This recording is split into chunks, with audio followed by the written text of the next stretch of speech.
इस वीडियो में हम लोग महिलाओं में होने वाले एक विशेष प्रकार के गंजापन के बारे में बात करेंगे, जिसका नाम है फीमेल पैटर्न हेयर लॉस, या फिर इसी को एंड्रोजेनेटिक एलोपेशिया भी बोला जाता है। तो जब भी एंड्रोजेनेटिक टर्म यूज़ किया जाता है तो इसमें जेनेटिक वर्ड आता है, जिसको आनुवांशिकी बोला जाता है। तो लोग इस बात को आश्चर्य करते हैं कि क्या महिलाओं में भी आनुवांशिक गंजापन हो सकता है क्या? तो इसका आंसर है हाँ, महिलाओं में भी आनुवांशिक गंजापन हो सकता है।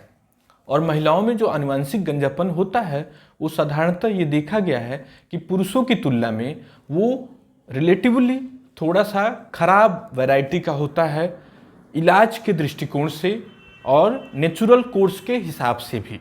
मतलब रिलेटिवली थोड़ा सा पुअर क्वालिटी का होता है। वही चीज़ यदि पुरुष में हो तो, मतलब यदि एक स्त्री में है और वहीं पे उसके भाई में है, तो स्त्री में ये जो गंजापन होता है रिलेटिवली वो थोड़ा तेज सीवियर क्वालिटी का होगा। तो ये जो गंजापन है इसके इलाज के लिए का बहुत सारे ट्रीटमेंट अभी अवेलेबल हैं। तो काफ़ी लोगों को ये लगता है कि आनुवांशिक केस है तो उस कंडीशन में गंजापन का इलाज भी नहीं हो पाएगा, लेकिन इसके लिए अभी बहुत सारे ट्रीटमेंट ऑप्शन उपलब्ध हैं। लेकिन ये जितने भी ट्रीटमेंट ऑप्शंस होते हैं ये टेम्पोररी ट्रीटमेंट ऑप्शन होते हैं, इनका बालों के ऊपर परमानेंट इम्पैक्ट नहीं होता है। तो मतलब कि जैसे आपने दवाई जब तक खाई या दवाई ली तो उस दौरान आपका गंजापन ठीक रहा, लेकिन दवाई जब आप बंद किए या दवाई लगाना बंद किए तो उसके बाद आपका गंजापन ऐसा हो सकता है कि वापस आ जाए। लेकिन कभी कभी ऐसा होता है कि डिजीज़ के फेजेस होते हैं, जैसे एक्टिव फेज है डिजीज़ और आपने दवाई ली, गंजापन ठीक हुआ, तो काफ़ी लोगों का ऐसा भी हो सकता है कि क्वेसेंट फेज में लंबे समय तक के लिए बीमारी शांत अवस्था में चली जाए। तो इसके लिए सबसे जो पॉपुलर ट्रीटमेंट अवेलेबल है वो है मिनॉक्सिडिल नाम की दवाई। तो मिनॉक्सिडिल जो है बहुत पुरानी दवाई है, FDA द्वारा अप्रूव्ड दवाई है और इसकी इफिकेसी को लेकर के अब डाउट नहीं है। लेकिन मिनॉक्सिडिल सभी मरीजों में मदद नहीं करती है। ऐसा रिसर्च में देखा गया है कि 15% से लेकर 20%, कुछ स्टडीज़ में अप टू 40% तक लोगों में मिनॉक्सिडिल का या तो बहुत थोड़ा या नहीं के बराबर रिजल्ट होता है, फ़ायदा होता है, यदि आप लंबे समय तक बराबर अच्छे से लगाएं तो भी। तो उस कंडीशन में अब साइंस के पास बहुत सारे नए मॉलिक्यूल्स भी अवेलेबल हैं और मिनॉक्सिडिल की इफिकेसी बढ़ाने के लिए भी नए मॉलिक्यूल्स अवेलेबल हैं, जैसे कि रेडेंसिल, कैपेक्सिल, प्रोकैपिल। तो इस तरह के तमाम नए मॉलिक्यूल अब इस्तेमाल किए जा रहे हैं जिन केसेस में मिनॉक्सिडिल का इफेक्ट बहुत अच्छा नहीं है। इसी तरह से मिनॉक्सिडिल बूस्टर के द्वारा भी मिनॉक्सिडिल का इफेक्ट बढ़ा लिया जा रहा है। मिनॉक्सिडिल को महिलाओं में 2% या 5% के कॉन्सेंट्रेशन में इस्तेमाल किया जाता है। ध्यान ये देना है कि मिनॉक्सिडिल कोई जादुई दवाई नहीं है। इस गंजापन में जिसके बारे में हम लोग बात कर रहे हैं, पैटर्न बालनेस या फीमेल पैटर्न हेयर लॉस या एंड्रोजेनेटिक एलोपेशिया इन फीमेल्स, उसमें मिनॉक्सिडिल जब लंबे समय के लिए लगाई जाती है, कई महीनों के लिए, 6 महीने, 9 महीने या साल भर, तब इसका अधिकांश केसेस में अच्छा और पॉजिटिव इम्पैक्ट देखने को मिलता है। अधिकांश पेशेंट बहुत जल्दी में होते हैं और उन्हें तुरंत रिजल्ट चाहिए होता है, तो ये रिजल्ट मिनॉक्सिडिल के द्वारा नहीं मिल सकता है। मिनॉक्सिडिल साधारणतः बहुत ही सेफ दवाई होती है, इसके कोई साइड इफ़ेक्ट विशेष नहीं होते हैं। कुछ कंडीशंस में ही कुछ माइनर साइड इफ़ेक्ट्स देखे जा सकते हैं, जैसे कि यदि आपने गलती से मिनॉक्सिडिल माथे पे या गाल पे आपके लग जा रहा है तो ऐसे कंडीशन में चेहरे पे बाल आ सकते हैं। वैसे मिनॉक्सिडिल बहुत ही ज़्यादा सेफ दवाई है। इसी तरह से इसके लिए फीमेल पैटर्न हेयर लॉस के मॉलिक्यूलर बेसिस पे जाएं तो एंड्रोजन जो हार्मोन है वो विशेष भूमिका निभाता है। तो इसी हार्मोन को रोकने के लिए अब तमाम तरह की दवाइयाँ उपलब्ध हैं, जैसे कि स्पाइरोनोलैक्टोन नाम की एक दवाई है, फिनास्ट्राइड, बाइकलूटामाइड, साइपोटेरॉन एसीटेट, इस तरह की दवाइयाँ आपका डॉक्टर इस्तेमाल कर सकता है।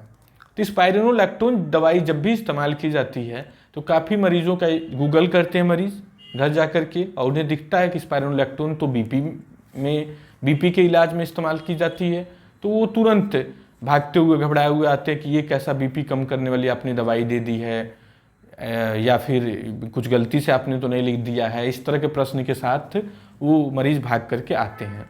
लेकिन स्पाइरोनोलैक्टोन जो होती है वो फीमेल पैटर्न हेयर लॉस में काफ़ी ज़्यादा इस्तेमाल की जाती है और ब्लड प्रेशर में सामान्यतः उतना ज़्यादा अब इस्तेमाल नहीं की जाती है। अब डॉक्टर्स दूसरी ब्लड प्रेशर की दवाइयाँ इस्तेमाल करते हैं और एलोपैथिक चिकित्सा पद्धति में एक ही दवाई कई सारी बीमारियों में इस्तेमाल की जाती है। जो डोज दवाई का इस्तेमाल किया जाता है बालों के जो गंजापन में, उसमें इसका डोज साधारणतः डॉक्टर कम ही रखता है। तो इसकी वजह से थोड़ा बहुत या बहुत कम कहा जा सकता है कि साइड इफ़ेक्ट देखने को मिलता है और अधिकांश मरीजों में कोई साइड इफ़ेक्ट नहीं देखने को मिलता है। कुछ मरीजों में मेंस्ट्रुअल स्पॉटिंग देखी गई है, मतलब हल्का फुल्का मेंस्ट्रुअल स्पॉटिंग देखने को मिल जाता है, थोड़ा बहुत ब्लीडिंग देखने को मिल जाता है। तो वो कोई बहुत चिंता की बात नहीं होती है क्योंकि वो थोड़े दिन में करेक्ट हो जाता है, अपने आप करेक्ट हो जाता है। तो इस वजह से कोई दिक्कत वाली बात नहीं है। इसी तरह से साइपोटिरॉन एसीटेट जब इस्तेमाल किया जाता है तो वो यूजुअली एस्ट्रोजन के साथ कॉम्बिनेशन में होता है, मतलब कि ओरल कॉन्ट्रासेप्टिव पिल्स के तौर पर बाजार में उपलब्ध होता है। तो कई बार लोग पेशेंट इस बात पर भी ऑब्जेक्शन करते हैं कि ये मुझे गर्भ निरोधक गोली आपने क्यों दे दी है। तो फिर से वही आंसर होता है कि एक ही दवाई मल्टीपल इलनेस में यूज़ की जाती है, बहुत सारे जगह इस्तेमाल की जाती है। तो जो साइपोटिरॉन का इस्तेमाल किया जा रहा है यहाँ पर, तो वो गर्भ निरोधन से उसका कोई लेना देना नहीं है।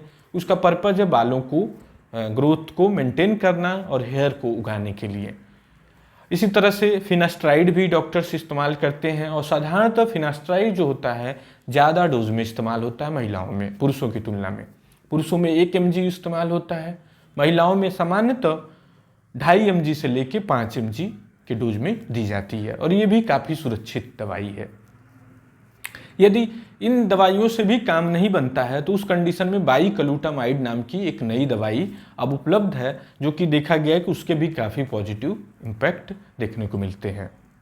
इसके अलावा और क्या ऑप्शन में उपलब्ध है, तो ऑप्शनल ट्रीटमेंट के तौर पे PRP platelet rich plasma therapy काफ़ी पॉपुलर है। लेकिन यहाँ पर ये ध्यान देना है कि पीआरपी जो है कोई मैजिकल थेरेपी नहीं है फीमेल पैटर्न हेयर लॉस के लिए। कुछ गंजापन में बहुत अच्छा रिजल्ट है पीआरपी का, लेकिन जिस गंजापन की हम लोग बात कर रहे हैं उसमें ये कोई जादुई इलाज नहीं है। इस पीआरपी हमेशा एडिशनल या ऑप्शनल ट्रीटमेंट है, मेन थेरेपी नहीं है। मतलब इससे आपको फ़ायदा थोड़े स्तर का मिलेगा, ज़्यादा लेवल का नहीं मिलेगा। इसी तरह से अब लेज़र थेरेपी भी अवेलेबल है। लो लेवल लाइट थेरेपी इसी का नाम होता है, शॉर्ट फॉर्म में LLLT बोला जाता है। तो ये भी देखा गया है कि इसके भी पॉजिटिव इम्पैक्ट देखने को मिलते हैं।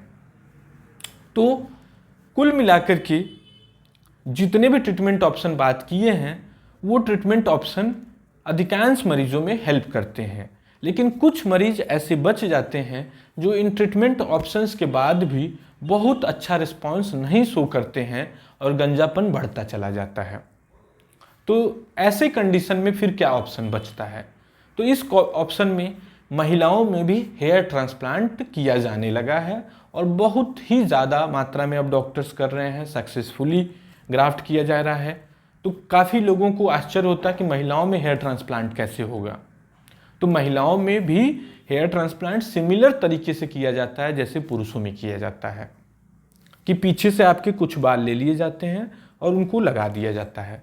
साधारणतः हेयर ट्रांसप्लांट वाले बालों की उम्र काफ़ी लंबी होती है। ये बाल नेचुरली उगते हैं, नेचुरली इनकी भी देख रेख करनी पड़ती है, नेचुरली कटिंग करनी पड़ती है, मतलब किसी भी फॉर्म में ये आर्टिफिशियल नहीं होते हैं। तो हेयर ट्रांसप्लांट भी एक अच्छा और वायबल ऑप्शन है, जो कि ज़रूरत पड़ने में कुछ केसेस में ज़रूरत पड़ सकती है और मरीज और डॉक्टर मिल करके इसका निर्णय ले सकते हैं। इसी तरह से कुछ लोगों में विग का भी ऑप्शन होता है, लेकिन यूजुअली विग जो होता है वो पॉपुलर थेरेपी नहीं है। अधिकांश लोग आर्टिफिशियल हेयर को यूज़ करना नहीं पसंद करते हैं। तो जो हमने बात की वो सारे लगभग ट्रीटमेंट कवर किए, और यदि अच्छे से फॉलो किया जाए और शुरुआती स्टेज में ही ट्रीटमेंट शुरू कर दिया जाए तो अधिकांश मरीजों में पॉजिटिव इम्पैक्ट देखने को मिल जाता है। Thank you.